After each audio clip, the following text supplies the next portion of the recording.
عقدة من لساني يفقه قولي رب يسر ولا تعسر يا كريم. InsyaAllah tuan-tuan dan puan-puan yang dirahmati Allah Subhanahu wa taala, kita buka dengan umul kitab Al-Fatihah. A'udzubillahi minasyaitonirrajim. Bismillahirrahmanirrahim. Alhamdulillah, alhamdulillahirabbil alamin, arrahmanir rahim. Maliki yaumiddin, iyyaka na'budu wa iyyaka nasta'in. Ihdinas siratal mustaqim, siratal ladzina an'amta 'alaihim ghairil maghdubi 'alaihim waladdallin. Amin. Baik, insya-Allah tuan-tuan dan puan-puan yang dirahmati Allah Subhanahu wa taala, syukur kita ya di atas nikmat yang Allah bagi kepada kita. Allah Subhanahu wa taala menjadikan kita ya golongan orang-orang yang akhirnya insya-Allah mudah-mudahan Allah Subhanahu wa taala ya menghimpunkan kita dengan golongan orang-orang yang beriman. Allah Subhanahu wa taala menghimpunkan kita ya dengan para rasul dan anbiya, insya-Allah tuan-tuan dan puan-puan yang dirahmati Allah Subhanahu wa taala. Dan tuan-tuan dan puan-puan yang dirahmati Allah Subhanahu wa taala, hari ini kita masuk kepada malam ataupun formula yang ke-8. Tuan-tuan dan puan-puan, malam yang ke-8 iaitu formulanya iaitu sayangi anak yatim dan hormati hak mereka ya. Bagaimana kita melihat tuan-tuan dan puan-puan di samping ya lockdown, iaitu kita menghidupkan mihrab di rumah kita ya, kita berfikir juga bagaimana untuk kita memikirkan ya nasib orang lain, iaitu orang yang berada dekat dengan kita ya, yang kita boleh anggap sebagai keluarga. Tuan-tuan dan puan-puan yang dirahmati Allah Subhanahu wa taala ya, dan tidak lain tidak bukan yang mungkin kurang senasib dengan kita tuan-tuan dan puan-puan yang dirahmati Allah Subhanahu wa taala ya, iaitu anak-anak yatim itu sendiri. Bagaimana kita mengambil ibrah, pengajaran daripada keadaan mereka sendiri ya, yang mungkin kehilangan kedua ibu bapa mereka, yang mungkin ada anak-anak yatim ini yang bernasib baik berada di pusat jagaan, atau yang tidak bernasib baik, dan banyak lagi yang tidak bernasib baik berada di luar itu tersebut ya.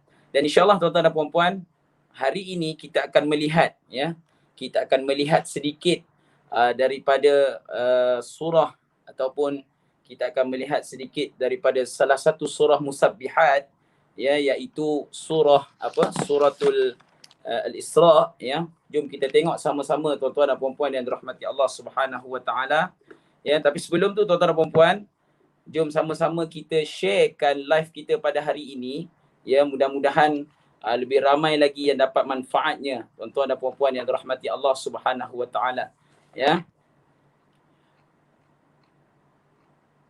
Okey, jom kita tengok surah Al-Isra ayat yang ke-66 hingga ayat ke-72 ya. Kita tengok dan kita belajar sedikit pada hari ini ya. Kita belajar sedikit hukum-hukum tajwid. Mudah-mudahan kita semua dirahmati Allah Subhanahu wa taala. Dapat sedikit pun tak apa ya. Baik, insya-Allah. Jom kita tengok pada ayat yang ke-66 dan ayat 72 hingga ayat 72. Muka surat yang ke berapa? Muka surat yang ke-288 tuan-tuan dan puan-puan yang dirahmati Allah Subhanahu wa taala. Jom sama-sama kita baca. Mana-mana yang ada mushaf ya, mana-mana yang ada Al-Quran di tangan ya, berdekatan, boleh ambil sama-sama dan kita lihat apakah hukum-hukum tajwid yang akan kita bincangkan pada hari ini. Baik. Bismillahirrahmanirrahim. Rabbukumul ladzi yuzji lakumul fulka fil bahri litabtaghu min fadlihi innahu kana bikum rahima. Wa idza massakumud dhurru fil bahri dhalla man tad'una illa iyyah falamma najjakum نجاكم إلى البر أعرضتم وكان الإنسان كفورا أفأمنتم أن يخسف بكم أفأمنتم أن يخسف بكم جانب البر أو يرسل عليكم حاصبا ثم لا تجدوا لكم وكيلا أم أمنتم أن يعيدكم فيه تارة أخرى فيرسل عليكم قاصفا من الريح فيغرقكم بما كفرتم ثم لا تجدوا لكم علينا به تبيعا ولقد كرمنا بني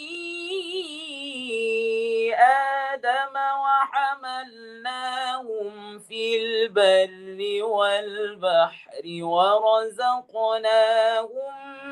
من الطيبات وفضلناهم على كثير وفضلناهم على كثير ممن خلقنا تفضيلا يوم ندعو كل أناس بإمامهم فمن أوتي كتابه بيمينه فأولئك يقرؤون كتابهم ولا يظلمون فتيلا ومن كان في هذه أعمى فهو في الآخرة أعمى وأضل سبيلا صدق الله العظيم. InsyaAllah tuan-tuan dan puan-puan yang dirahmati Allah Subhanahu wa taala, alhamdulillah kita dah pun pergi kepada bacaan ayat-ayat suci Al-Quran bermula daripada suratul Isra, ya. Surah Isra ayat yang ke-66 hingga ayat ke-72, tuan-tuan dan puan-puan. Ya, bersama dengan malam ini kita cuba menelusuri bagaimana untuk kita mengambil iktibar daripada formula yang ke-8 yang akan kita bincangkan pada hari ini, tuan-tuan dan puan-puan, iaitu kita sayangi anak yatim dan hormati hak mereka. Itulah formula yang ke-8, formula kejayaan yang ke-8 untuk kita menghasilkan better me, better family. Tuan-tuan dan puan-puan yang dirahmati Allah, sebentarlah sahaja lagi lepas Isyak nanti kita akan bersama ahli panel kita, ahli panel jemputan kita. Siapa? Tunggu. Ya. Dan sebelum itu kita nak tengok dahulu bacaan ataupun kita tahsin ayat-ayat suci Al-Quran, tuan-tuan dan puan-puan. Kita lihat pada ayat yang ke-67, tuan-tuan dan puan-puan. Cuba kita tengok ayat yang ke-67. Okey. Ayat yang ke-67, bagaimana Allah Subhanahu wa taala dia letak apa? Ya, wa idza massakumud-dhurru. Okey. Pada ayat yang massakumud-dhurru, ya, dhurru. Okey. Kita bagaimana untuk kita membuat latihan untuk kita menyebut, ya, sebutan huruf dhad, tuan-tuan dan puan-puan yang dirahmati Allah Subhanahu wa taala. Huruf dhad ini terletaknya di geraham, di belah atas geraham gigi belah kiri ataupun belah kanan, ya. Dan itulah terhasilnya huruf dhad, ya. Contoh, wa idza massakumud-dhur, massakumud, tolak ke kanan ataupun tolak ke kiri, tuan-tuan dan puan-puan, ya. Kemudian baru dia menghasilkan huruf dhad yang cantik. Dia berbeza bila mana letakkan lidah kita itu berada di hadapan. Kan contoh, kita sebut huruf dhad berbaris di atas, dha. Kalau dia salah letak dia jadi do. Lidah tu berada di hadapan. Dia cuma menjadi huruf dal yang tebal. Do. Itu lidah letak di depan. Kalau kita letak kat tepi baru dia jadi huruf bo. Sebab dia tolak ke tepi. Dia tolak ke geraham, tuan-tuan dan puan-puan yang dirahmati Allah Subhanahu wa taala.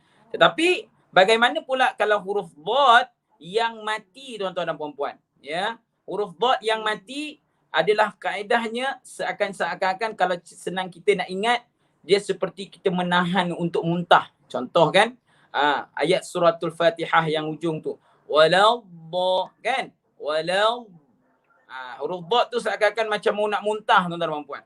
Walau walau kan? Jadi kena pandailah tuan-tuan dan puan-puan ya. Baru dia jadi cantik, tuan-tuan dan puan-puan ya. So, walau jadi di sini adalah wa idza massakumud durru. Tolak ke tepi, tuan-tuan dan puan-puan ya. Baik. Seterusnya, okey, kita pergi pula kepada ayat yang ke-68, tuan-tuan dan puan-puan. Okey. Baik, cuba kita tengok ayat yang ke-68 itu. Kita cuba tengok kadang-kadang ada orang yang bukan salah, dia kurang tepat. Ya, menyebut huruf ra tebal dan ra nipis. Dan ayat 68 tu ada juga huruf ra tebal dan huruf ra nipis. Ra nipis. Tapi pertamanya kita kena tahu bagaimana kita nak sebut huruf ra tebal dan apakah keadaannya yang menyebabkan ra itu tebal ataupun ra itu nipis. Okey, kita tengok ayat itu. Afa amintum an yakhsifa bikum janibal barri aw yursila. Okey, kita jumpa kat situ huruf ra, ya. Okey, cara mudah ataupun konsep mudah untuk huruf ra ini adalah huruf ra bila mana kalau ra yang mati sebelum dia berbaris di atas ataupun berbaris di hadapan, maka kita kena baca dengan tebal. Contoh au yursila. Kita tak boleh baca au yursila, tak boleh, tuan-tuan dan puan-puan ya. Au yursila tak boleh. Kita kena baca dengan tebal. Au yursila, ya. Au yursila.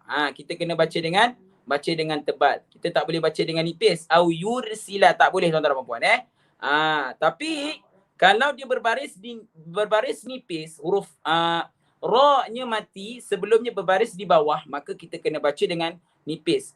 Kathir. Dia macam tu, tuan-tuan dan puan-puan ya. Cumanya pada ayat janibal barri. Okey, barri kita tengok huruf ra yang bersabdu di situ, tuan-tuan dan puan-puan ya. Barri ra yang bersabdu tetapi dia berbaris di bawah walaupun sebelum dia huruf ba yang berbaris di atas. Maka kita kena baca juga dengan nipis, tuan-tuan dan puan-puan. Sebab ra itu berbaris di bawah dan dia bersabdu. Jadi bunyi dia macam mana, kita kena kepakkan ke bawahkan sikit mulut kita. Janibal barri.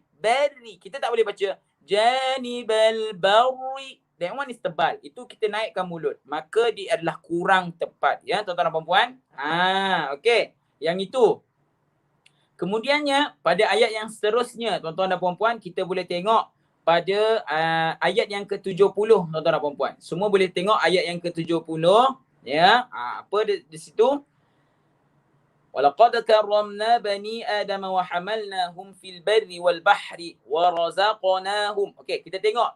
Kali ini kita nak fokuskan pula kepada qalqalah, tuan-tuan dan puan-puan. Ayat yang ke-70 kita nak fokuskan kepada qalqalah, tuan-tuan dan puan-puan. Kita tahu qalqalah ni dia ada 5, ya. Dia ada 5. Apa dia? Baju dah kotor. Akronim dia macam tu lah. Baju dah kotor, kan? Baju dah kotor, ya. Makanya, tuan-tuan dan puan-puan, bagaimana untuk kita menyebut huruf qalqalah itu secara yang mati itu, macam mana cara sebutan kita? Baik. Dia ada beberapa tabaqat, dia ada beberapa tingkatan, ya, huruf itu bagaimana dia disebut. Ya, yang pertamanya kita tengok pada ayat yang ke-70 tu, walaqad. Okey, huruf dal adalah huruf qalqalah yang di mana martabatnya bawah sikit. Ya. Jadi kita takkan baca, kita kena baca dia dengan ringan. Kita tak boleh baca walaqad tu terlampau berat. Jadi kita kena bagi dia bagi dia ringan je lalu. Macam mana tuan-tuan dan puan? Walaqad kau. Dia gitu je jalan dia. Itu huruf dal yang mati. Bagaimana pula kalau huruf yang selepasnya itu warazaqnahum, huruf qaf yang mati. Baik. Kita tahu huruf qaf ini dia mempunyai martabat qalqalah yang tinggi sedikit. Warazaqna. Jadi kita kena bunyikan dia bulat. Ya, bunyikan dia secara bulat tuan-tuan dan puan-puan.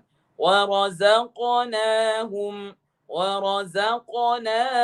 Kita jangan baca warazaqnahum.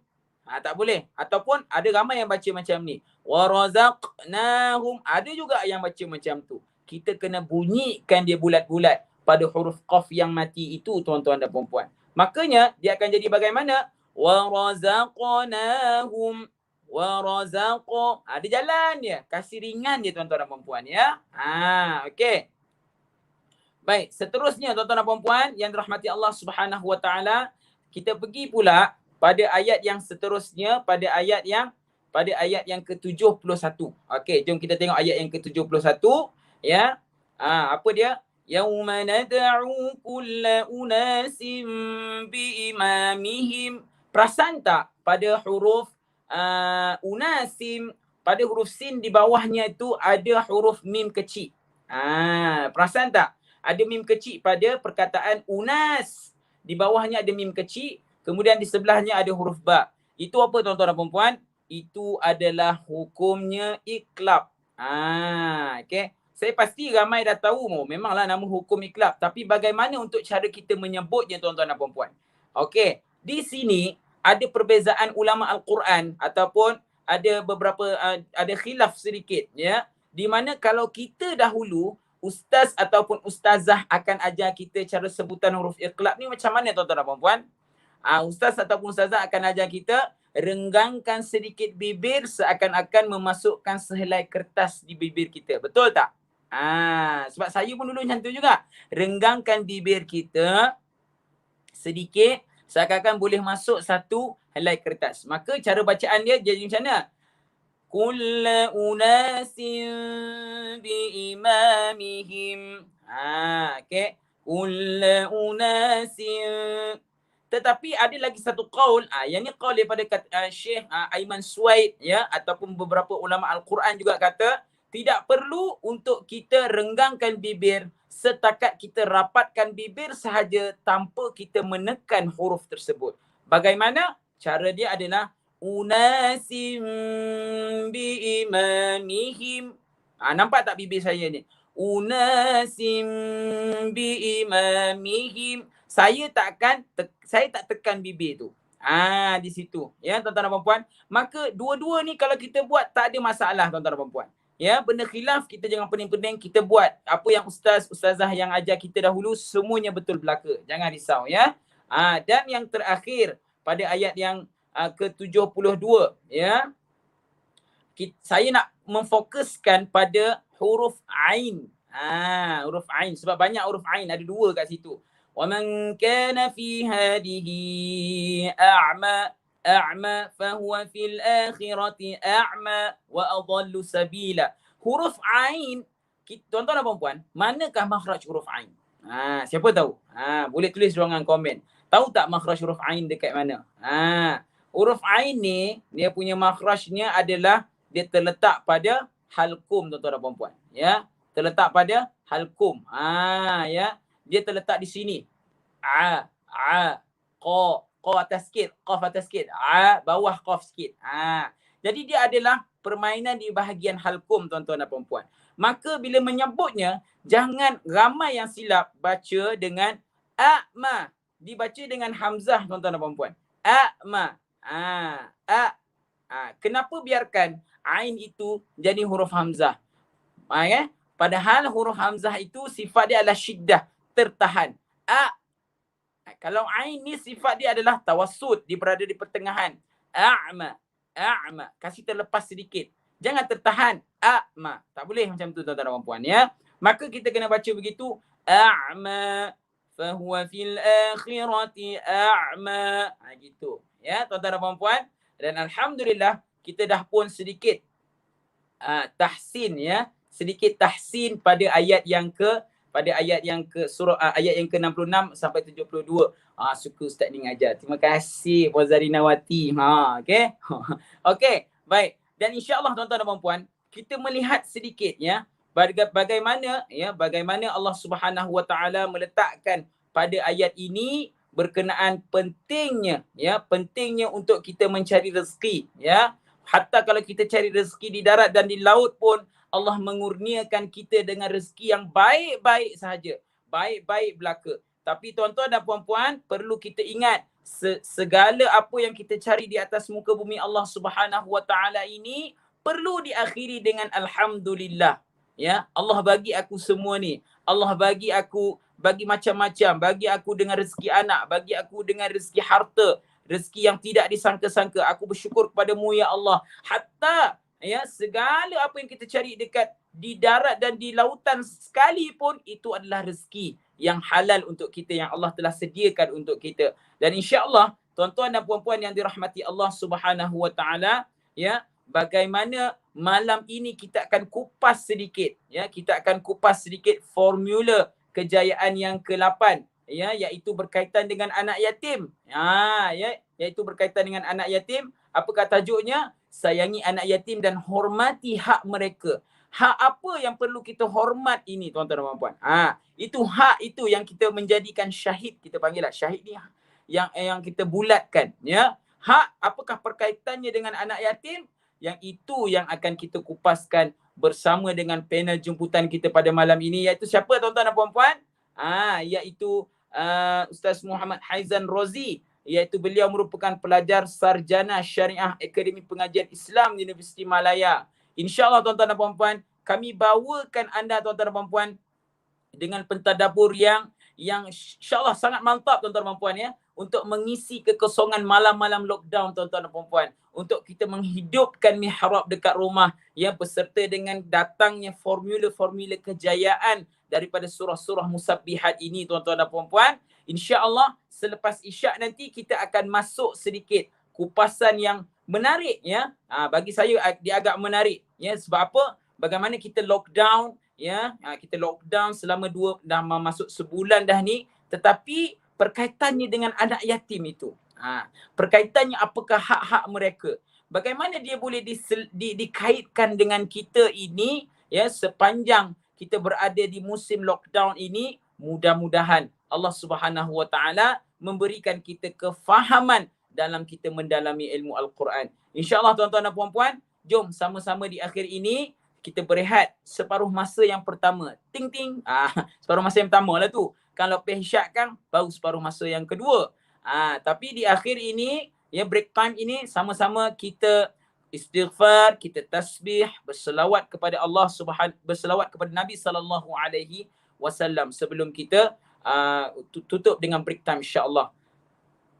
Astaghfirullah Rabbal baraya, astaghfirullah minal khataya, astaghfirullah Rabbal baraya, astaghfirullah minal khataya, Rabbi zidni ilman nafi'an wa wafiqani amalan maqbulan wa wahab li rizqan wasi'an وتوب علينا توبة نصوحا وتوب علينا توبة نصوحا أستغفر الله رب البرايا أستغفر الله من الخطايا Subhanallah walhamdulillah wala ilaha illallah. Allahu akbar. Subhanallah walhamdulillah wala ilaha illallah. Allahu akbar. Subhanallah walhamdulillah wala ilaha illallah. Allahu akbar. Allahumma salli ala sayyidina Muhammad. Allahumma salli ala sayyidina Muhammad. Allahumma salli ala sayyidina Muhammad.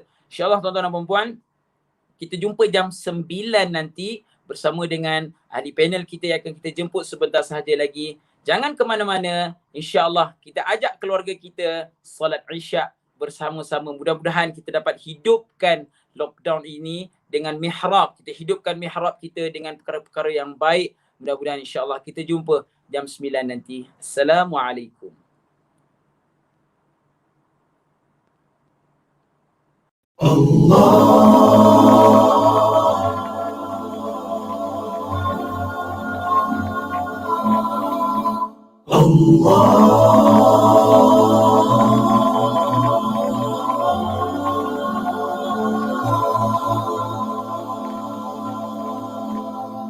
أستغفر الله رب البرايا أستغفر الله من الخطايا أستغفر الله رب البرايا أستغفر الله من الخطايا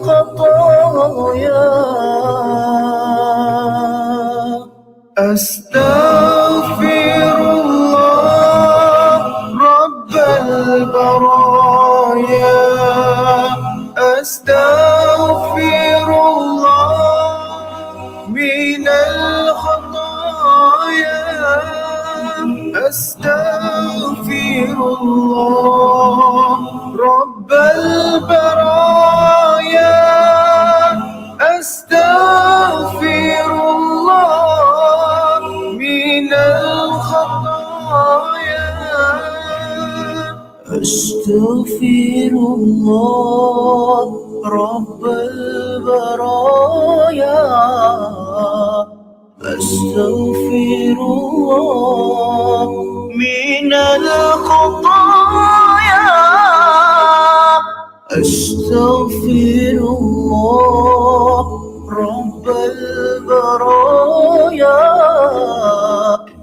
أستغفر الله من الخطايا أستغفر الله رب البرايا أستغفر الله من الخطايا أستغفر الله رب البرايا أستغفر الله من الخطايا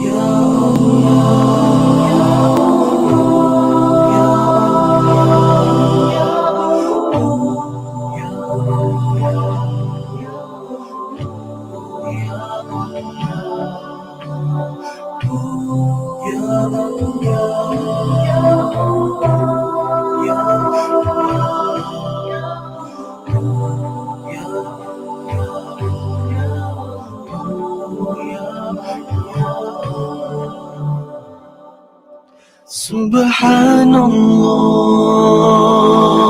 walhamdulillah wa la ilaha illallah.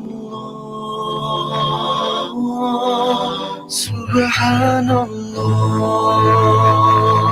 walhamdulillah wa la ilaha illallah. Subhanallah wa bihamdihi. Subhanallahil azim. Subhanallah wa bihamdihi. Subhanallahil azim.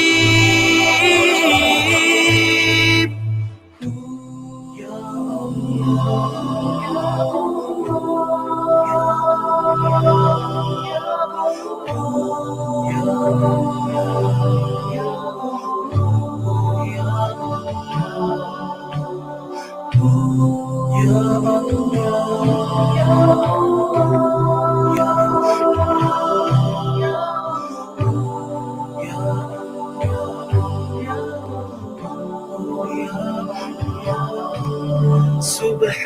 Subhanallah walhamdulillah wa la ilaha illallah.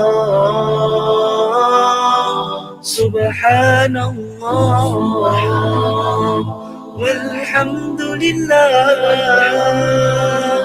wa la ilaha illallah. Subhanallah wa bihamdihi. Subhanallahil azim. Subhanallah wa bihamdihi. Subhanallahil azim. Subhanallah walhamdulillah wa la ilaha illallah. Subhanallah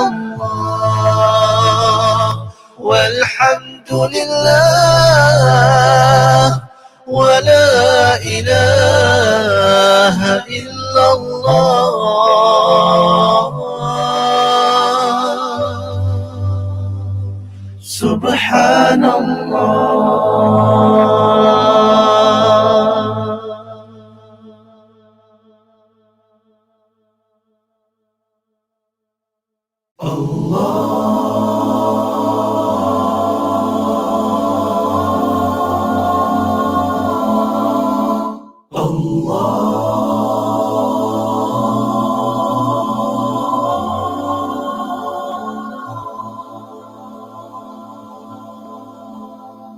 Astaghfirullah Rabbal baraya.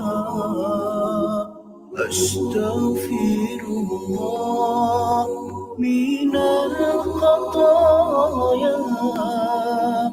Astaghfirullah Rabbal baraya.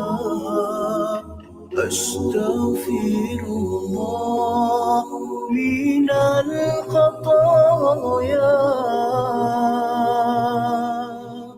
Astaghfirullah Rabbal baraya. Astaghfirullah minal khataya. Astaghfirullah Rabbal baraya. Astaghfirullah minal khataya. أستغفر الله رب البرايا أستغفر الله من الخطايا أستغفر الله رب البرايا أستغفر الله من الخطايا أستغفر الله رب البرايا أستغفر الله من الخطايا أستغفر الله رب البرايا أستغفر الله من الخطايا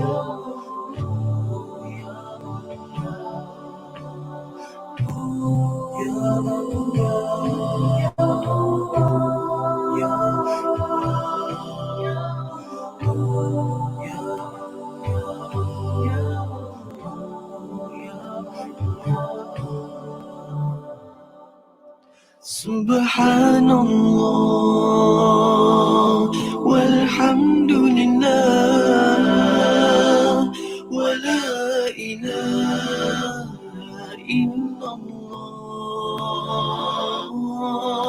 سبحان الله والحمد لله ولا إله إلا الله سبحان الله وبحمده سبحان الله العظيم سبحان الله وبحمده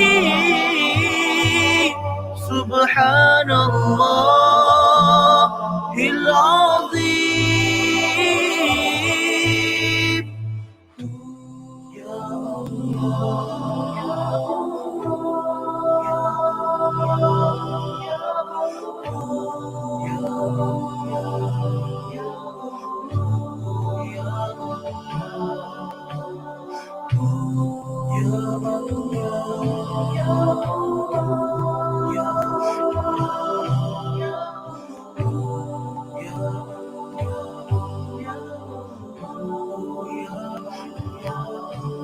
سبحان الله والحمد لله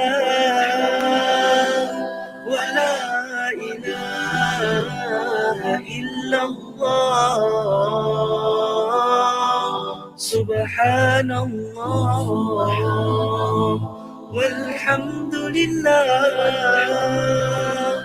ولا إله إلا الله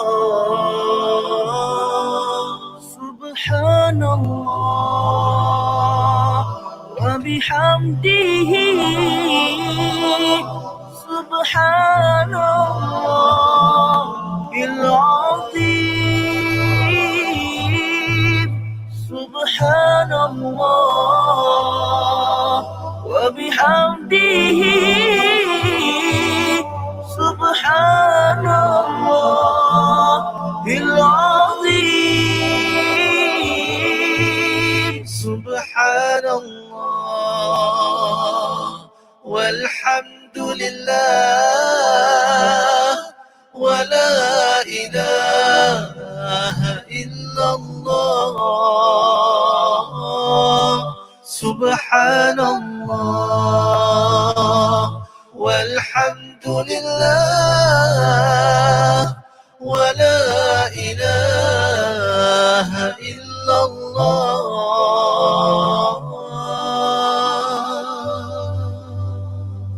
سبحان الله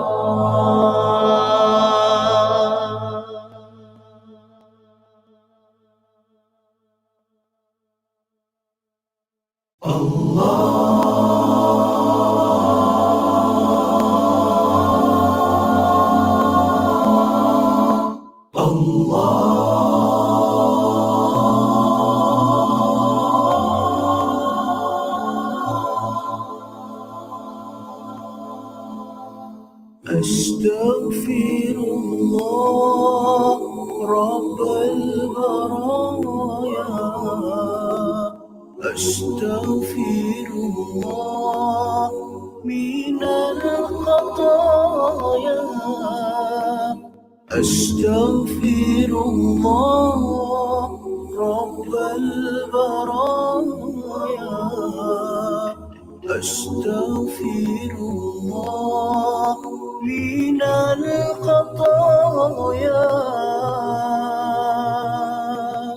أستغفر الله رب البرايا أستغفر الله من الخطايا أستغفر الله رب البرايا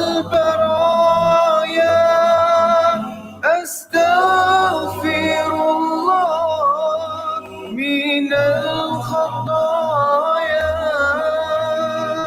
أستغفر الله رب البرايا أستغفر الله من الخطايا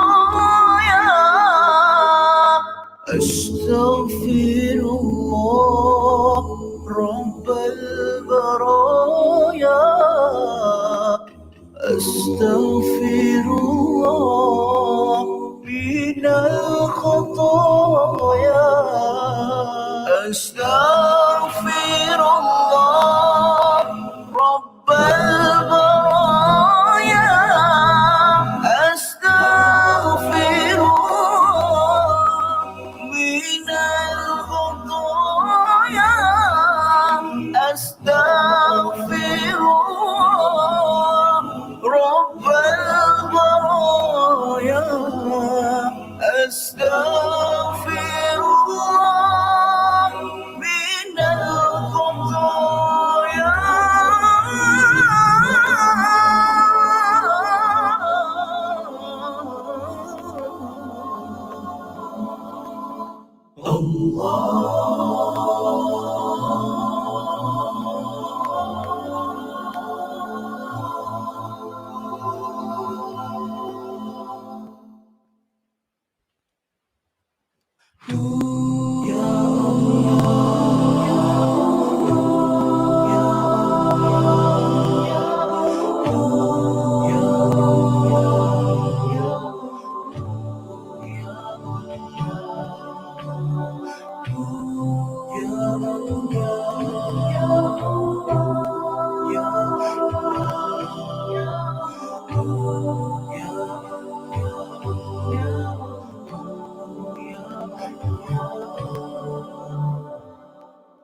سبحان الله والحمد لله ولا إله إلا الله سبحان الله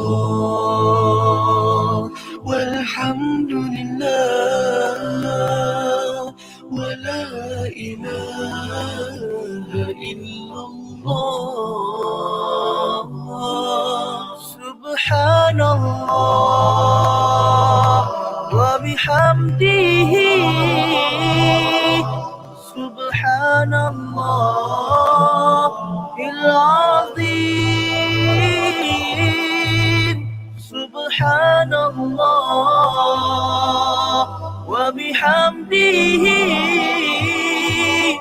سبحان الله العظيم.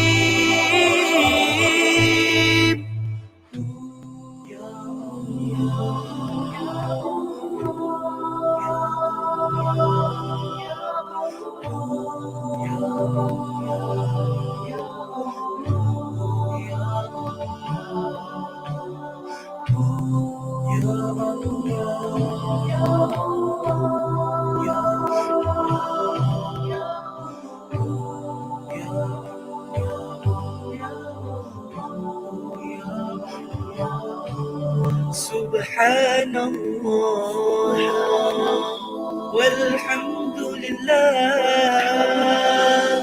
ولا إله إلا الله. سبحان الله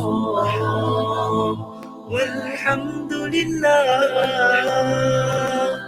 ولا إله إلا الله.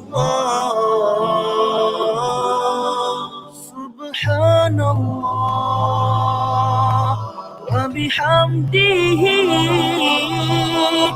سبحان الله العظيم.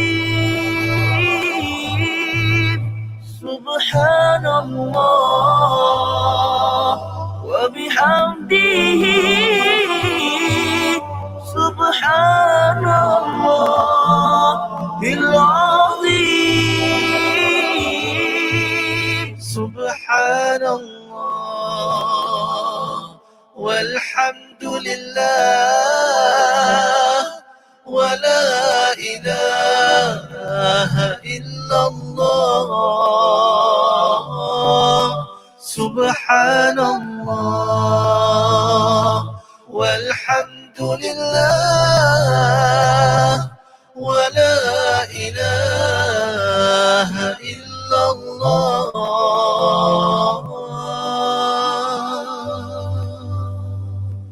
سبحان الله.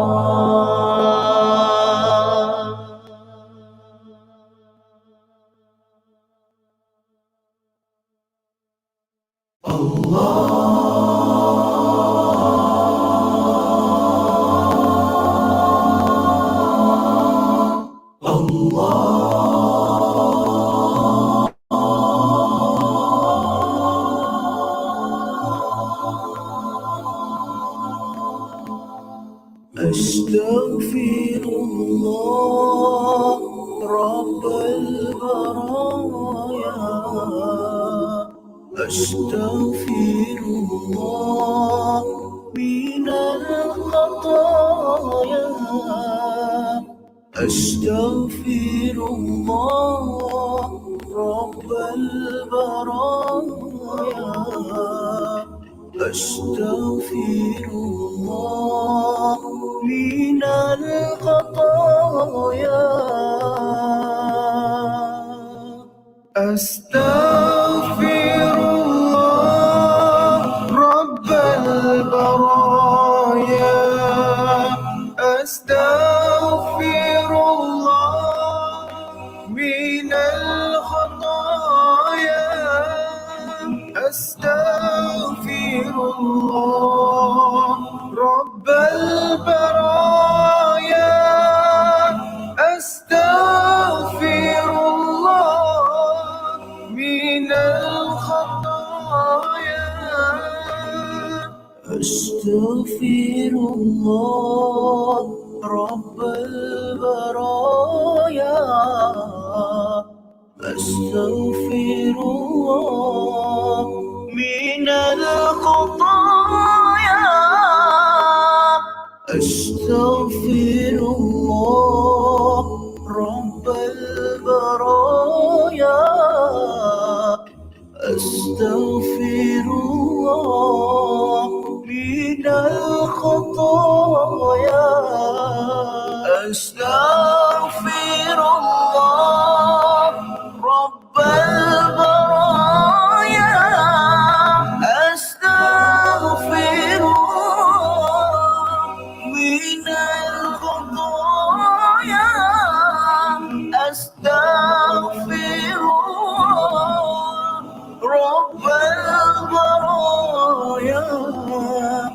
أستغفر الله من الخطايا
Subhanallah walhamdulillah wa la ilaha illallah. Subhanallah walhamdulillah wa la ilaha illallah. Subhanallah wa bihamdihi. Subhanallahil azim. Subhanallah wa bihamdihi. Subhanallahil azim.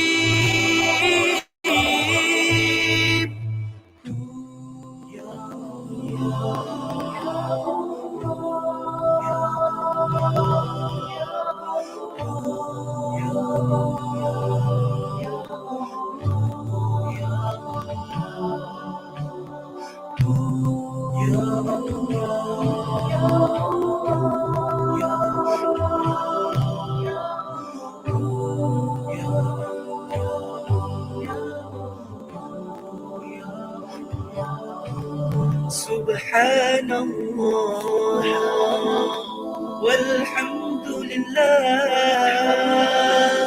wa la ilaha illallah. Subhanallah walhamdulillah wa la ilaha illallah. Subhanallah wa bihamdihi. Subhanallahil azim. Subhanallah wa bihamdihi. Subhanallahil azim. Subhanallah walhamdulillah wa la ilaha illallah.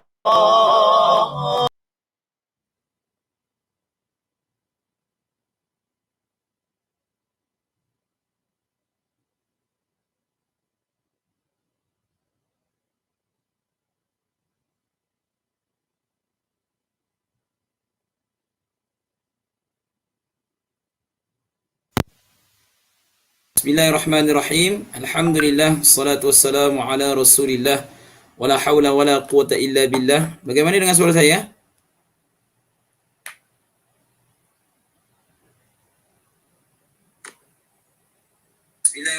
Okey. Baik. InsyaAllah. Alhamdulillah. Terima kasih tuan-tuan dan puan-puan yang masih kekal pada malam ini ya bersama dengan kita, iaitu di page TikTok TV ya, bersama dengan anak-anak muda di bawah kelolaan warisan Yayasan Ummah Ikhlas. Ya, insya-Allah tuan-tuan dan puan-puan, pada malam ini kita akan melihat satu kupasan daripada penceramah ataupun ahli panel jemputan kita yang dijemput khas pada hari ini. Ya, siapa? Kejap lagi saya akan kenalkan tuan-tuan dan puan-puan, dan insya-Allah tuan-tuan dan puan-puan, insya-Allah kita akan melihat bagaimana kita lihat bagaimana formula kejayaan yang ke-8, ya, iaitu berkaitan dengan anak yatim dan apakah hak mereka, tuan-tuan dan puan-puan. Yang ini sangat menarik, saya rasa kupasan yang sangat-sangat menarik yang akan dikupas iaitu siapa dia? Ustaz Muhammad Haizan Rozi. Beliau merupakan pelajar sarjana Syariah Akademi Pengajian Islam di Universiti Malaya. Tuan-tuan dan puan-puan, insya-Allah hari ini kita bersama dengan ahli panel yang tak tahulah, mungkin sebaya dengan saya ataupun mungkin dia otai lagi, kita tak tahu kan tuan-tuan dan puan-puan. So hari ini kita akan melihat dengan kupasan berkaitan tentang anak yatim. Bagaimana dengan kupasan beliau nanti, insya-Allah sama-sama kita nantikan. Tapi sebelum tu tuan-tuan dan puan-puan dan dirahmati Allah Subhanahu Wa Taala, jom sama-sama kita tengok, ya, ayat ataupun surah Al-Isra, ya, ayat yang ke-34. Tuan-tuan dan puan-puan, ya. Ayat yang ke-33 dan 35 sampai 35 lah tuan-tuan dan puan-puan. Jom sama-sama kita tengok. Mana-mana yang ada mushaf tu, jom kita buka muka surat yang ke berapa tuan-tuan dan puan-puan? 298 tuan-tuan dan puan-puan. Minta maaf, 297. Okey. Jom sama-sama kita tengok. Sorry. Hilang pula muka surat dia. Tadi ada. Okey, kejap ya. Tu dia. Muka surat yang ke 285. Ayat yang ke-35 hingga ayat ke-33 hingga ayat 35. InsyaAllah sama-sama kita baca. Bismillahirrahmanirrahim. ولا تقتلوا النفس التي حرم الله إلا بالحق ومن قتل مظلوما فقد جعلنا لوليه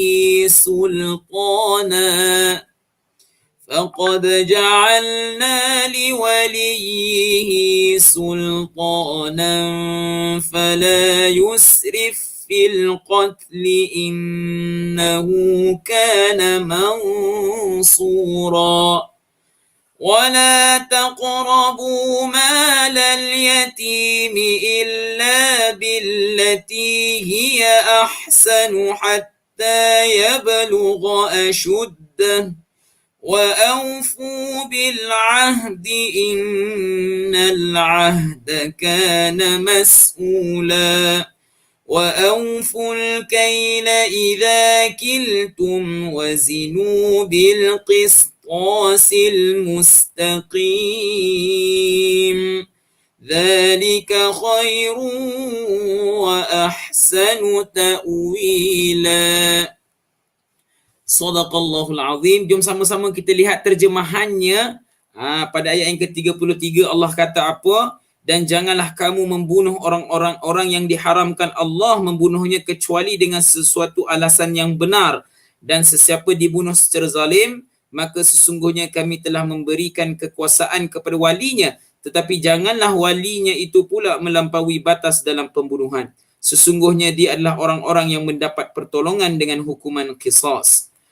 Dan janganlah kamu menggunakan harta anak yatim kecuali dengan cara yang lebih baik atau lebih bermanfaat sehingga dia dewasa, dan penuhilah janji kerana janji itu pasti dipertanggungjawabkan. Dan sempurnakanlah sukatan apabila kamu menyukat, dan timbanglah dengan timbangan yang benar, itulah yang lebih utama bagimu dan lebih baik akibatnya. Tuan-tuan dan puan-puan, hari ini kita nak melihat ayat yang ke-38. Ya, ayat yang ke-34. Ya, berkenaan dengan anak yatim. Bagaimana Allah kata jangan kita guna harta anak yatim, ya, jangan kita guna harta anak yatim Maknanya kita manfaatkan apa yang ada pada harta anak yatim sehingga dia dewasa, ya. Tetapi persoalannya, ya, kita melihat dari segi bagaimana ramai sekarang ini yang mengambil kesempatan di atas kesempitan orang lain.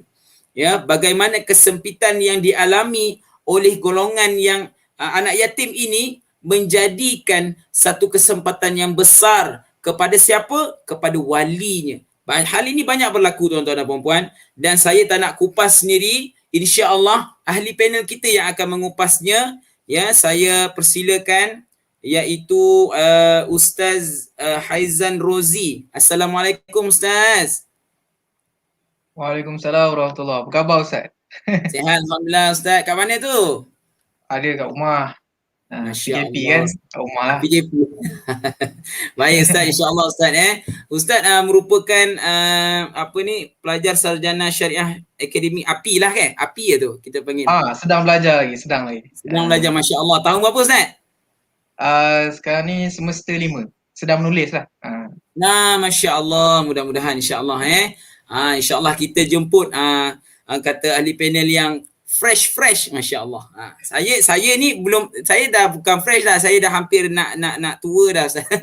Ya, jadi insya-Allah hari ini kita bersama dengan Ustaz Haizan, ya, bersama kita kupas topik kita pada hari ini, iaitu formula kejayaan kita yang ke-8 dalam kita membina menghidupkan mihrab, ya, di rumah kita, insya-Allah, supaya kita menjadi lebih ataupun menjadi better family. Formula kejayaan ke-8, sayangi anak yatim dan hormati hak mereka. InsyaAllah saya akan pada Ustaz Haizan dengan pencerahan beliau. Dipersilakan Ustaz. A'udzubillahi minasyaitonirrajim. Bismillahirrahmanirrahim. Assalamualaikum warahmatullahi wabarakatuh. Alhamdulillah rabbil alamin. Wassalatu wassalamu ala asyrafil anbiya'i wal mursalin wa ala alihi wa sahbihi ajma'in. Rabbi syrah li sadri wa yassir li amri wahlul 'uqdatam min lisani yafqahu qawli. Terima kasih kepada Ustaz Husaini, tuan-tuan dan puan. Alhamdulillah, marilah kita bersama-sama kita memperbanyakkan rasa syukur kita kepada Allah kerana dengan limpahan kurnianya, dengan limpahan nikmatnya kita dapat bertemu pada malam ini. Ini adalah satu rezeki, kita masih berada dalam jalan ataupun dalam ruang menuntut ilmu. Itu yang paling penting yang diharapkan. Kita berdoalah mudah-mudahan kita sentiasa dalam jalan ini, jalan yang penuh kebaikan, sentiasa ada peringatan tentang hakikat kita sebagai hamba kepada Allah, iaitu kita menjalankan tanggungjawab, menjalankan apa yang diperintahkan dan sebagainya. Terima kasih tuan-tuan yang masih bersama sehingga pada hari ini. Pertamanya, saya bukanlah ustaz, tapi kita baru nak belajar, sama-sama belajar, insya-Allah. Sekiranya ada sebarang kesalahan dan sebagainya, mohon Ustaz Husaini kita kongsilah, tegur-tegur lah ya. Jadi tuan-tuan dan puan, insya-Allah pada malam ni kita akan teruskan kepada formula kejayaan yang ke-8, iaitu sayangi anak yatim dan hormati hak mereka, dengan merujuk kepada surah Al-Isra ayat ke-34. Sebelum saya bergerak kepada fokus kepada ayat 34 ini, saya nak ajak tuan-tuan dan puan kita recap semula. Kita ulang kaji semula berkenaan dengan surah Al-Isra ni. Sebab mungkin dah 7 siri sebelum ni mungkin terlupa dan sebagainya, maka malam ni kita ulang kaji balik. Kita refresh balik berkenaan dengan surah Al-Isra dan kita tengok secara umumnya. Itu pentingnya supaya kita nampak overview surah ni, apa yang Allah nak bagi tahu. Jadi tuan-tuan dan puan, dalam Al-Quran ada 2 jenis surah. Yang pertama surah Makkiyah, yang kedua surah Madaniyah. Surah Makkiyah ni apa? Surah Makkiyah ni ialah surah yang diturunkan di Mekah, maka dinisbahkan kepada tempatnya, iaitu Mekah. Kemudian surah Madaniyah ni surah apa? Surah yang diturunkan di Madinah, maka dinisbahkan kepada tempatnya, iaitu Madaniyah. Madinah jadi Madaniyah.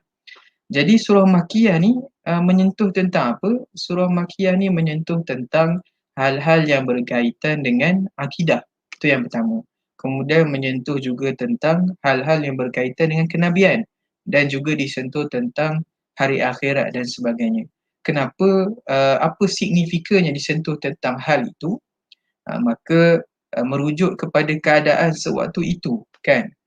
Sebelum Nabi dilahirkan, sebelum Nabi Muhammad diutuskan, maka keadaan musyrikin Mekah sewaktu itu telah terputus wahyunya yang lama, menyebabkan masyarakat Arab sewaktu itu kembali kepada perangai-perangai Arab jahiliah. Mereka menyembah berhala, menzalimi wanita dan sebagainya. Maka untuk menyebarkan agama dalam keadaan yang sudah jauh daripada kebenaran, maka asasnya ialah asas kepada agama tu perlu diterapkan dulu. Maka banyaknya ayat-ayat Mekah, ayat-ayat Makiyah menyentuh tentang hal-hal berkaitan dengan akidah. Kemudian surah Madaniyah, iaitu surah yang dinisbahkan kepada tempatnya di Madinah, menyentuh tentang hal-hal berkaitan dengan pelaksanaan syariat, solat, ibadah dan sebagainya, haji dan sebagainya. Maka kenapa kan, apa signifikannya, apa kaitannya setelah Nabi dan para sahabat berhijrah ke Madinah, maka di situ sudah ramai orang yang memeluk Islam.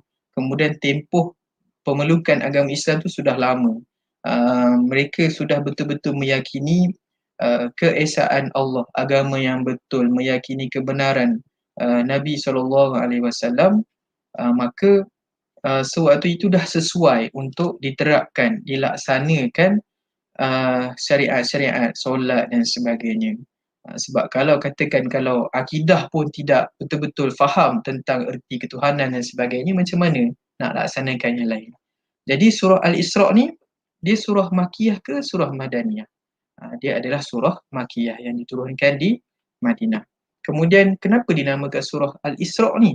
Kalau tuan-tuan merujuk kepada tafsir, antara yang saya rujuk ialah tafsir Syekh Ali Sabuni, tafsir Safwatut Tafasir, yang mengatakan bahawa surah ini dinamakan surah Al-Isra' kerana bersempena dengan peristiwa Nabi SAW melalui peristiwa Isra'. Maka dikhususkan kepada Nabi SAW. Itu yang pertamalah. Kita dah tahu surah ini surah Al-Isra' ni surah Makiyah. Kemudian kenapa dinamakan surah Al-Isra' pun kita dah tahu tadi. Kemudian surah ni daripada ayat 1 sehinggalah ayat 111. Kalau tuan-tuan boleh buka Al-Quran, tengok di hujung ni ayat 111. Jadi 111 ayat ni, apa sebenarnya yang Allah nak gambarkan, apa yang Allah nak beritahu kepada kita kan? Jadi yang pertama, Allah nak beritahu, Allah nak ceritakan tentang peristiwa Isra' yang merupakan satu hadiah ataupun satu bentuk kemuliaan kepada Nabi. Jadi tuan-tuan perempuan boleh tengok ayat yang pertama, menceritakan tentang Isra'-nya Nabi daripada satu tempat ke tempat yang lain. Kemudian yang kedua, surah Al-Isra' ni menceritakan tentang kisah Bani Israel, perangainya, keadaannya dan sebagainya. Jadi tuan-tuan boleh tengok pada ayat yang keempat. Kita beliklah sikit kan tuan-tuan perempuan, tengok ayat yang keempat kan, cerita tentang Bani Israel. Wa qadayna ila bani Israila fil kitab la tufsidunna fil ardi marrataini wa la ta'lunna 'uluwan kabir. Menceritakan tentang Bani Israel. Kemudian yang ketiga, surah Al-Isra' ni menceritakan tentang penciptaan langit dan bumi. Yang ini tuan-tuan boleh buka pada ayat yang ke-12. Allah ceritakan tentang penciptaan langit dan bumi. Kemudian adanya malam dan siang sebagai satu, Allah kabarkan di sini penciptaannya sebagai satu bentuk keesaan dirinya, kebesaran Allah, yang mana manusia takkan mampu untuk mencipta sesuatu yang sama dengan Allah. Mungkin sekarang ni, teknologi sekarang ni, manusia dah cipta klon baby, tapi untuk cipta sebesar langit dan alam, adanya malam dan siang, maka itu di luar kemampuan dan batasan manusia. Jadi maha besar Allah, maha suci Allah, Allahu Akbar, Allah sangat besar, Allah sangat berkuasa di atas segala-galanya. Kemudian yang keempat, surah Al-Isra' ni menceritakan tentang hal-hal yang berkaitan dengan macam mana nak bina sebuah masyarakat Islam. Macam mana nak ada sebuah komuniti Islam. Contohnya di Shah Alam ni, macam mana kita nak ada, apakah kriteria yang perlu ada. Jadi kalau tuan-tuan tengok dalam tafsir Al-Munir yang ditulis oleh Syekh Wahbah Az-Zuhaili, daripada ayat 22 sehinggalah ayat yang ke-39, tuan-tuan akan nampak di label di situ, difokuskan di situ, ayat itu adalah menyentuh kepada masyarakat Muslim, apa yang perlu ada, keimanan dan sebagainya. Kemudian yang kelima, surah ni menceritakan tentang kesesatan kaum musyrikin. Apa yang mereka dakwa? Mereka dakwa seolah-olah Allah mengambil anak perempuan daripada malaikat. Dahsyat kan? Tuan-tuan perempuan boleh tengok ayat yang ke-40. Ayat yang ke-40 dalam surah Al-Isra.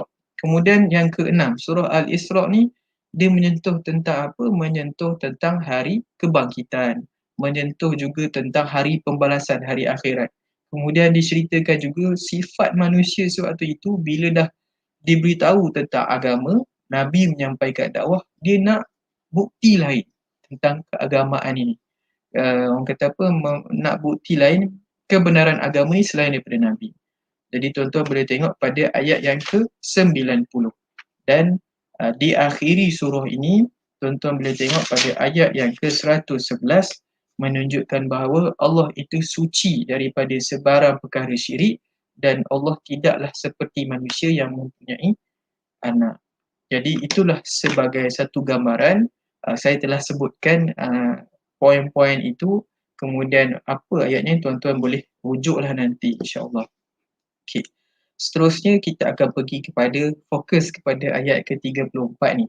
Kemudian saya akan tutup ayat 34 ini dengan beberapa peringatan tentang bagaimana interaksi kita, bagaimana muamalah kita, bagaimana keadaan orang yang makan harta anak yatim dan bagaimana dekatnya Nabi dengan anak yatim dan penjaga anak yatim. Jadi tuan-tuan perempuan, perbicaraan tentang anak yatim ini bukanlah satu perkara yang enteng, bukanlah satu perkara yang ringan, tapi dia perlu datang dengan rasa tanggungjawab. Dan tuan-tuan perempuan, sebagaimana yang saya sebutkan tadi, surah Al-Isra ayat ke-22 hingga ke-39 menceritakan tentang pembinaan masyarakat. Dan malam ini adalah satu daripada perkara-perkara tersebut, iaitu dengan tidak mengambil harta anak yatim.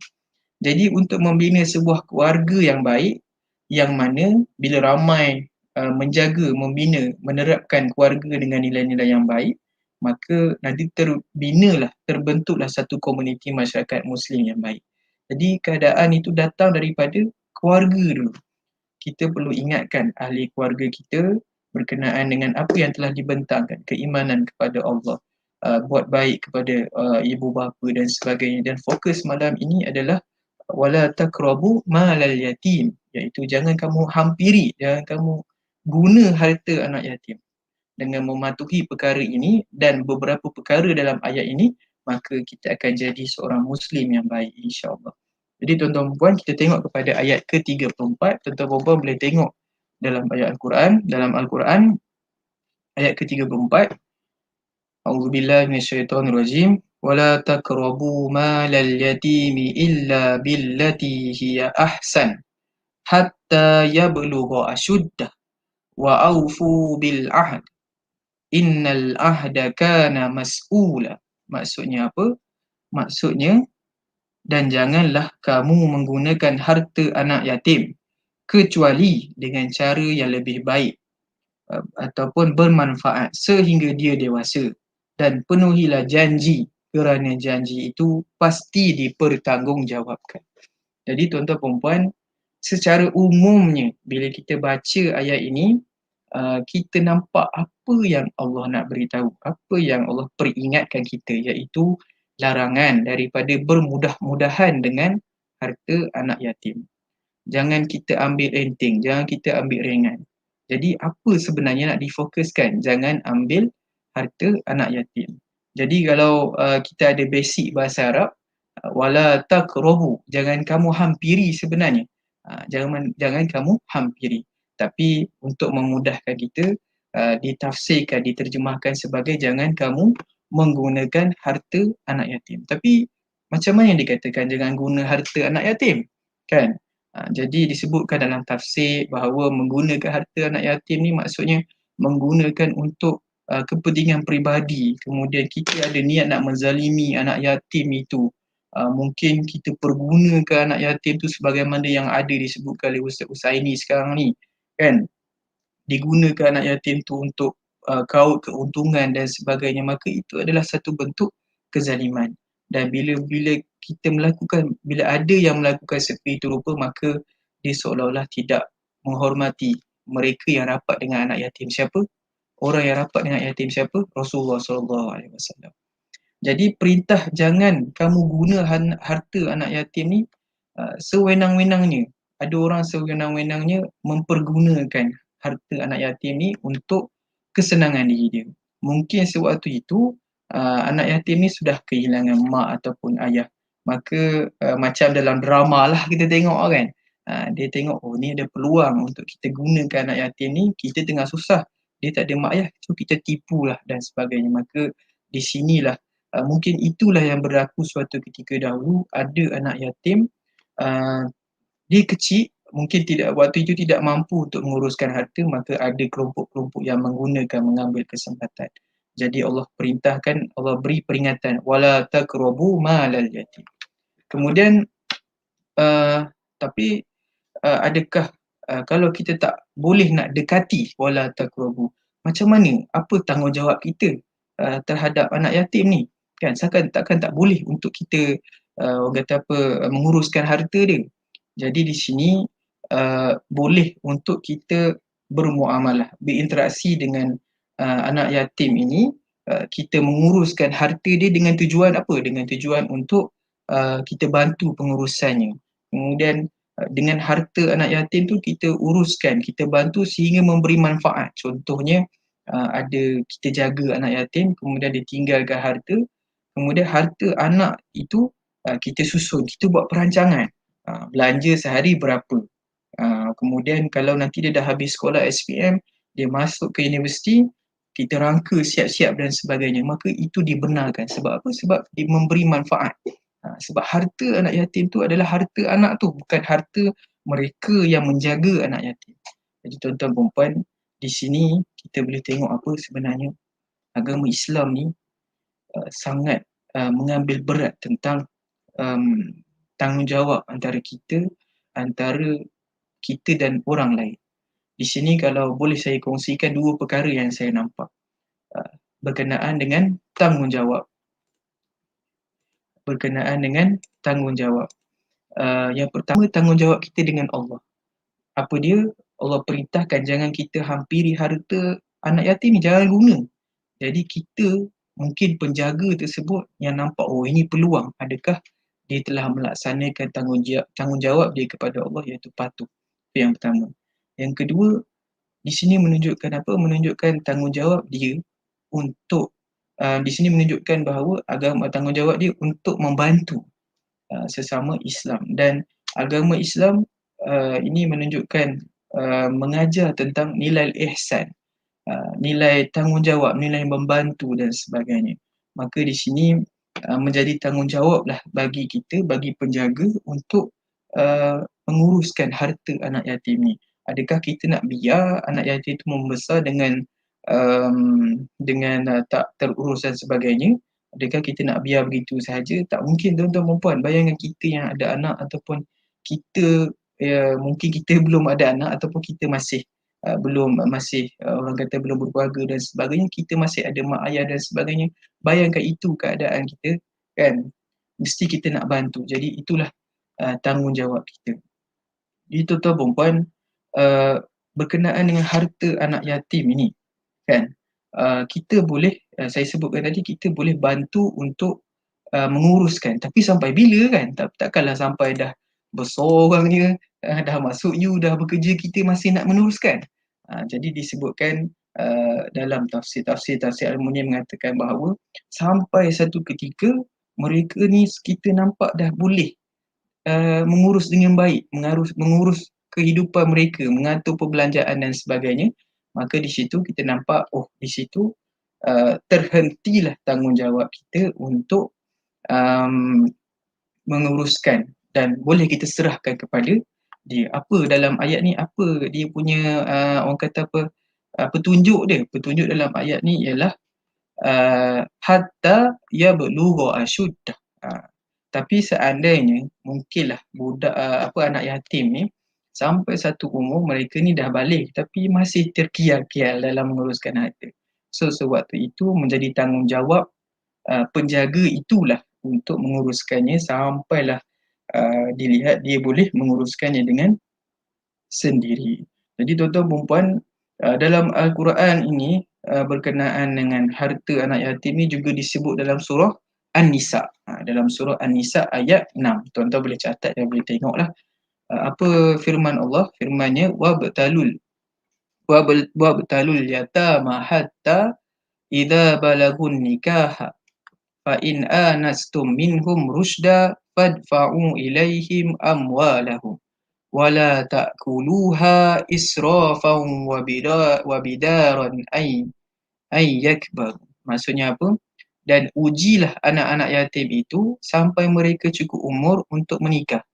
Kemudian jika menurut pendapatmu mereka telah cerdas ataupun mereka ni ada kepandaian, ada kemahiran untuk menguruskan harta, maka serahkanlah kepada mereka hartanya dan janganlah kamu memakannya, iaitu harta anak yatim melebihi batas kepatutan dan janganlah kamu tergesa-gesa menyerahkannya sebelum mereka dewasa.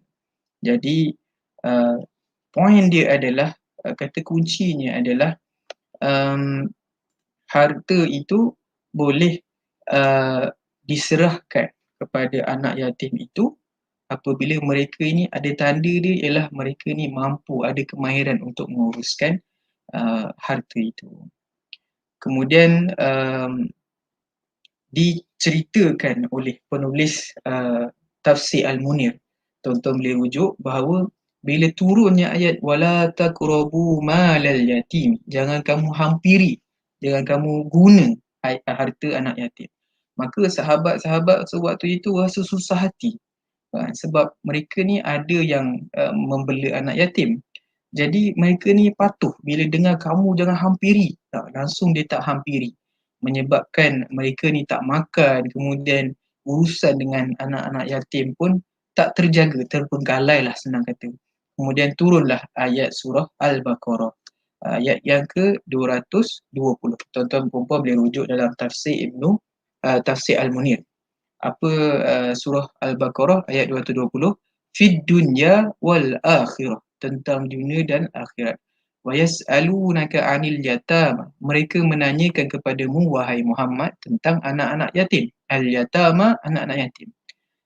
Kul islahul lahum khair, katakanlah memperbaiki keadaan mereka adalah baik. Menguruskan keadaan anak-anak yatim ni adalah satu perkara yang baik. Kemudian Allah kata wa in tukhalituhum fa ikhwanukum, dan jika kamu mempergauli, bermuamalah, bergaul dengan mereka, maka mereka adalah saudara-saudara. Jadi kesimpulan daripada perkara berkaitan dengan anak yatim ni, daripada ayat wala taqrabu malal yatimi illa billati hiya ahsan hatta yablugha asyuddah, iaitu jangan kamu makan, jangan kamu hampiri harta anak yatim ni kecuali dengan cara yang baik sehinggalah mereka sampai bila mereka dah dewasa. Apa kesimpulannya?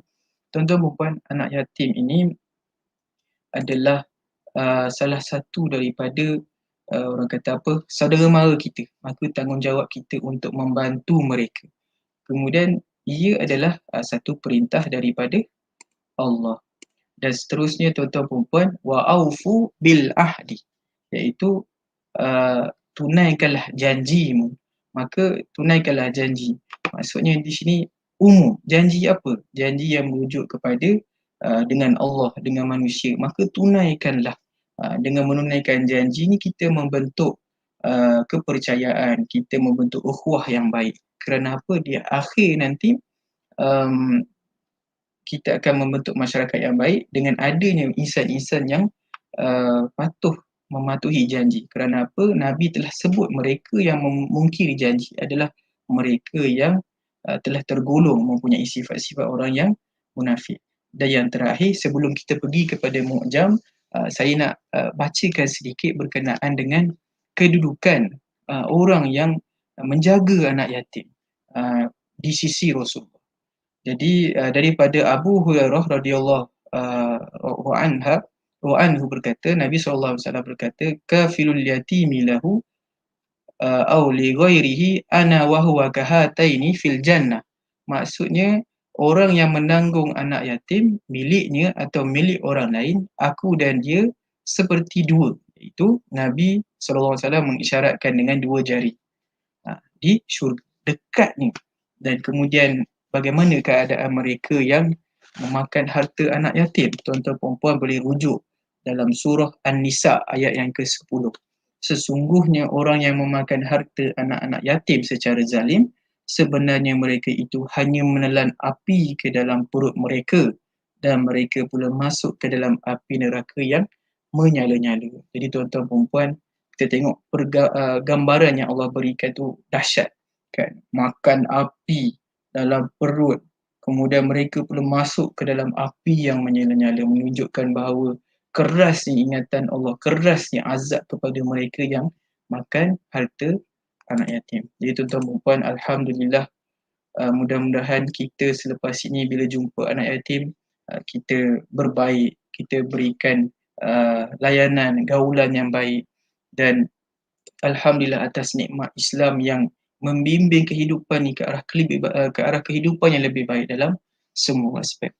Jadi tuan-tuan perempuan, sebelum kita akhiri perkongsian malam ini, jadi perkataan pilihan pada malam ini iaitu wafa. Ya yang tidak bertitik itu ya maksurah. Wafa maksudnya ialah memenuhi, menepati janji. Jadi dalam Al-Quran disebutkan perkataan wafa, digunakan wafa ni sebanyak 66 kali. Kemudian boleh rujuk pada ayat ke-34 surah Al-Isra yang kita baca pada hari ini. Jadi tuan-tuan perempuan, semoga apa yang saya kongsikan ini menjadi peringatan untuk diri saya sendiri dan juga kita semua. Doakan saya berjaya di dunia dan akhirat, pelajaran dan sebagainya, dan mudah-mudahan Allah SWT berkati kita semua, insya-Allah. Sekian sahaja daripada saya. Sekali lagi mohon maaf segala kekurangan dan kesalahan. Saya serahkan kepada Ustaz Husaini. Silakan. Baik, terima kasih Ustaz Haizan. Alhamdulillah, tuan-tuan dan puan-puan yang dirahmati Allah Subhanahu wa taala, banyak sekali perkongsian yang dikongsikan oleh Ustaz Haizan sebentar tadi berkenaan dengan bagaimana untuk kita menjadikan anak-anak yatim ini dekat dengan kita.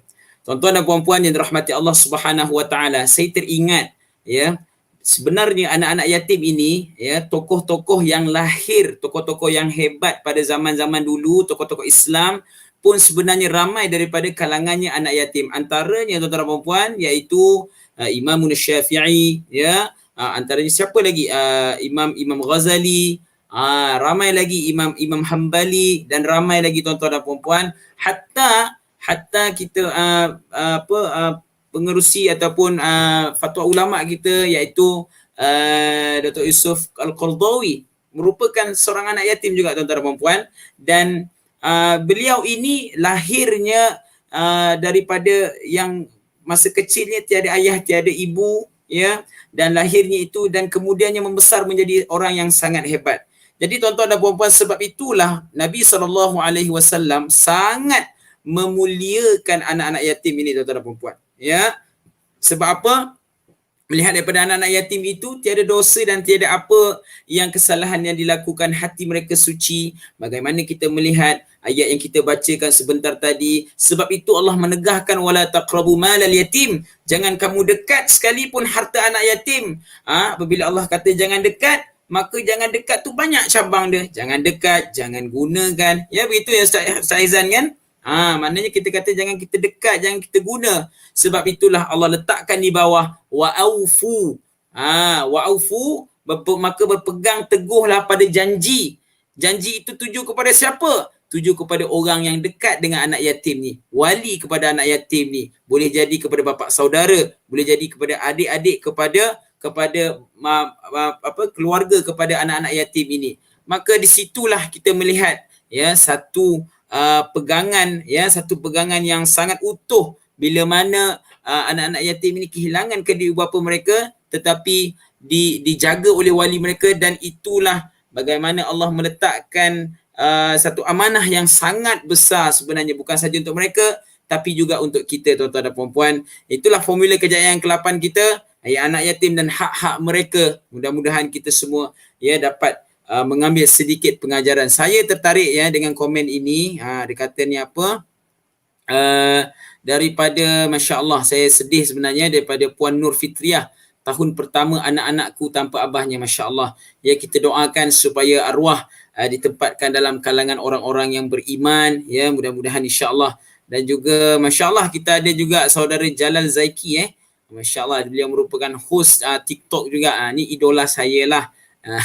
Dan ramai jugalah. Ya, insya Allah. Tuan-tuan dan puan-puan, Alhamdulillah, terima kasih saya ucapkan. Jom, sebelum kita mengakhiri majlis kita pada hari ini, kita pun dah hampir sampai. Jom kita sama-sama kita baca Suratul Mulk. Ya, jom sama-sama tuan-tuan dan puan-puan buka surah Al-Mulk.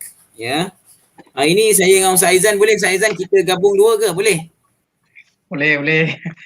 Saya ambil 1 sampai 15, Ustaz Aizan ambil 16 sampai 30. Boleh kot? Ya. Boleh.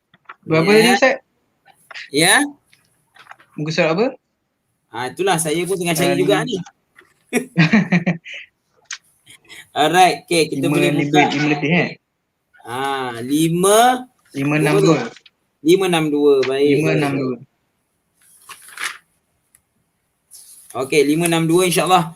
Sahabat-sahabat semua, jom kita baca surah Al-Mulk sama-sama sebelum kita tidur ya.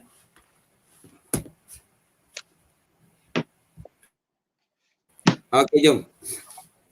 Ila hadratin Nabi Mustafa Rasulullah sallallahu alaihi wasallam wa alihi washabihi kiramil Fatihah. A'udzu billahi minasy syaithanir rajim. Bismillahirrahmanirrahim. Alhamdulillahi rabbil alamin. Ar-Rahmanir Rahim. Maliki yaumiddin. إياك نعبد وإياك نستعين اهدنا الصراط المستقيم صراط الذين أنعمت عليهم غير المغضوب عليهم ولا الضالين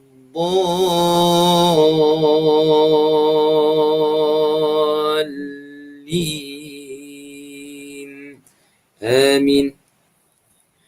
بسم الله الرحمن الرحيم. تبارك الذي بيده الملك وهو على كل شيء قدير. الذي خلق الموت والحياة ليبلوكم أيكم أحسن عملا وهو العزيز الغفور. الذي خلق الموت والحياة ليبلوكم أيكم أحسن عملا وهو العزيز الغفور. الذي خلق 7 سماوات طباقا ما ترى في خلق الرحمن من تفاوت فارجع البصر هل ترى من فطور ثم ارجع البصر كرتين ينقلب إليك البصر خاسئا وهو حسير. ولقد زينا السماء الدنيا بمصابيح وجعلناها رجوما للشياطين وأعتدنا لهم عذاب السعير. وللذين كفروا بربهم عذاب جهنم وبئس المصير.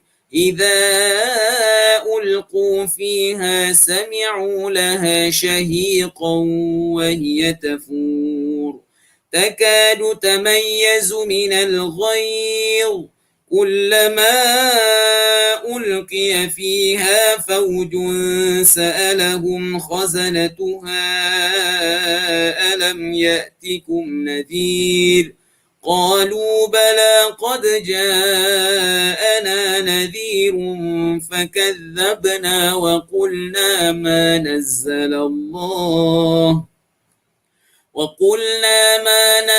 الله من شيء إن أنتم إلا في ضلال كبير وقالوا لو كنا نسمع أو نعقل ما كنا في أصحاب السعير فاعترفوا بذنبهم فسحقا لأصحاب السعير إن الذين يخشون ربهم بالغيب لهم مغفرة وأجر كبير وأسروا قولكم أو اجهروا به إنه عليم بذات الصدور ألا يعلم من خلق وهو اللطيف الخبير هو الذي جعل لكم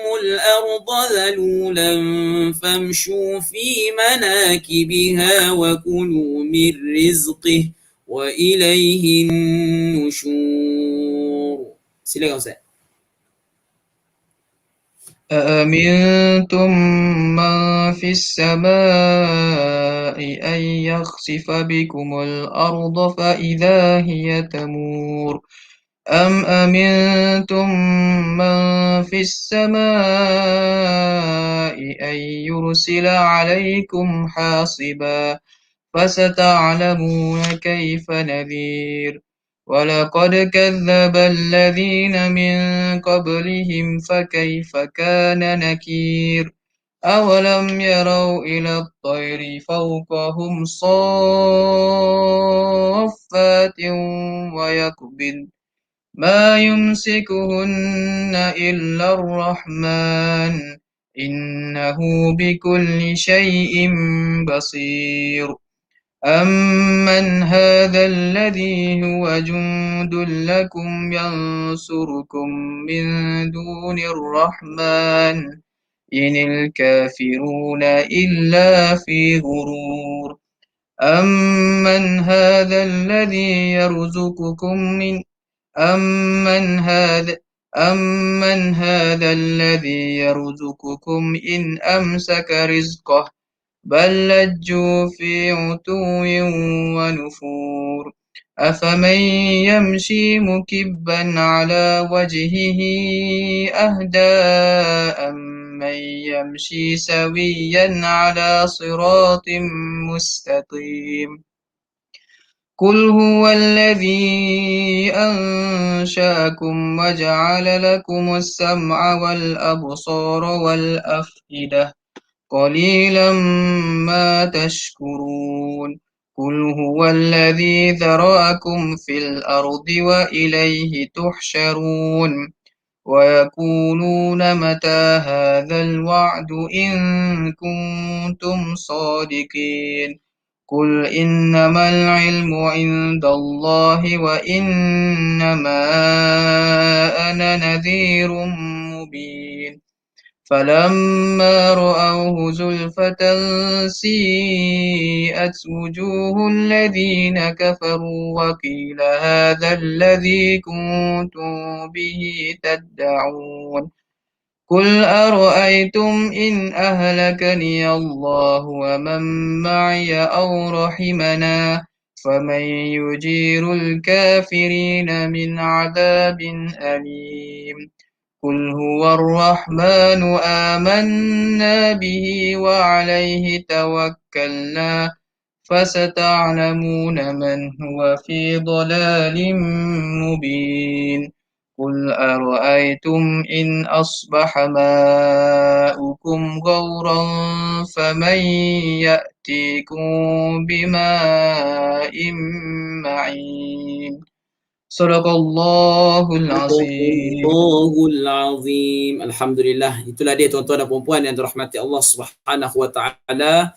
Selesai sudah kita membaca suratul Mulk. Mudah-mudahan kita dapat praktikkan setiap malam sebelum kita tidur ya. Insya-Allah. Tuan-tuan dan puan-puan yang dirahmati Allah Subhanahu wa taala ya, warisan Yayasan Ummah Ikhlas gigih dan bersemangat untuk sama-sama kita jalankan program-program untuk kita membina rohani kita, untuk kita membangkitkan rasa kecintaan kita ya dengan ilmu-ilmu Allah Subhanahu wa taala dalam kita melahirkan masyarakat yang cintakan Al-Quran dan hadis, cintakan kepada sahabat-sahabat Nabi sallallahu alaihi wasallam. Jadi tuan-tuan dan puan-puan, bersempena dengan lockdown, hidupkan mihrab di rumah ini, kita menggunakan hashtag #BetterMe, Better Family dengan menggabungkan ya, mengeluarkan formula-formula kejayaan. Kita ada 12 formula kejayaan dalam surah-surah Musabbihat, dan insya-Allah dan sepanjang itu juga kita adakan kupasan yang menarik yang akan diterangkan, dicerahkan oleh ahli panel kita, dan insya-Allah tuan-tuan dan puan-puan yang dirahmati Allah Subhanahu wa taala, turut sama kita menyokong apa yang dibangunkan oleh Yayasan Ummah Ikhlas, digerakkan oleh anak-anak muda, TikTok TV. Selalu kita tengok TikTok tu yang joget-joget tu. Tapi banyak sebenarnya kalau platform ni kalau kita gunakan dengan cara yang baik, maka hasilnya baik tuan-tuan dan puan-puan ya. Maka dengan itu insya-Allah tuan-tuan dan puan-puan, di akhir ini ya, kita boleh tengok di hujung itu kita ada bermacam-macam program dengan waktunya. Kita ada gelombang tasbih di social media, gelombang istighfar, hebahan 12 formula, dan malamnya pula 12 formula kejayaan Better Me, Better Family. Ya, banyak program-program yang diadakan, yang disajikan untuk anda. Antaranya kita ada Lockdown Buddies, no nonsense, Quran and hadis only. Nampak? Jangan cakap bukan-bukan, cakap pasal Quran dengan hadis je. Cakap bukan-bukan, kita denda. Nampak? Ya. Jadi bermacam-macam lagi lah program yang diadakan oleh anak-anak muda TikTok TV ya, dan mudah-mudahan memberikan banyak manfaat kepada semua. Ya, terima kasih juga saya ucapkan kepada Ustaz Haizan ya, Ustaz Haizan. Terima kasih saya ucapkan ya. Sama. Terima kasih Ustaz Husaini. Ya, sama-sama, masya-Allah. Muka hampir sama, janggut kita pun hampir sama ya Ustaz ya. Tapi insya-Allah sepupu kot Ustaz. Ya, mungkin. Mungkin. Sepupu lain ayah, lain mak mungkin ya. Aduh. Okey, insya-Allah tuan-tuan dan puan-puan, di akhir ini sama-sama kita sudahi dengan istighfar, kita sudahi dengan tasbih dan selawat kepada Nabi sallallahu alaihi wasallam. Hasbi Rabbi Jalla Allah, ما في قلبي غير الله, على محمد صلى الله, لا إله إلا الله, حسبي ربي جل الله, ما في قلبي غير الله, على محمد صلى الله, لا إله إلا الله. اللهم صل على سيدنا محمد وعلى آله سيدنا محمد. اللهم صل على سيدنا محمد وعلى آله سيدنا محمد. اللهم صل على سيدنا محمد وعلى آله سيدنا محمد. InsyaAllah tuan-tuan dan puan-puan, di akhir ini sama-sama kita panjatkan kesyukuran, doa kepada Allah Subhanahu wa taala. Kita doakan juga jangan lupa saudara kita yang berada di Palestin, tuan-tuan dan puan-puan. Kita doakan supaya diberikan kekuatan ya untuk sama-sama bangkit ya. Dan kita di sini memainkan peranan juga di sini. Mudah-mudahan kita semua dapat membantu mereka dari segi tenaga, ya mungkin dari segi wang ringgit, infakkan harta kita ke jalan Allah Subhanahu wa taala. Sebab apa? Benda ini akan ditanya oleh Allah Subhanahu wa taala insya-Allah. Akhir ini jom sama-sama kita tutup dengan tasbih kafarah dan suratul Asr. Subhanakallahumma bihamdika asyhadu an la ilaha illa anta astaghfiruka wa atubu ilaik. Bismillahirrahmanirrahim. Wal 'asr innal insana lafi khusr illa alladhina amanu wa 'amilus solihat wa tawassaw bil haqq wa tawassaw bis sabr. Terima kasih, kita jumpa besok malam. Jangan lupa hidupkan mihrab di rumah, #BetterMe Better Family. Assalamualaikum.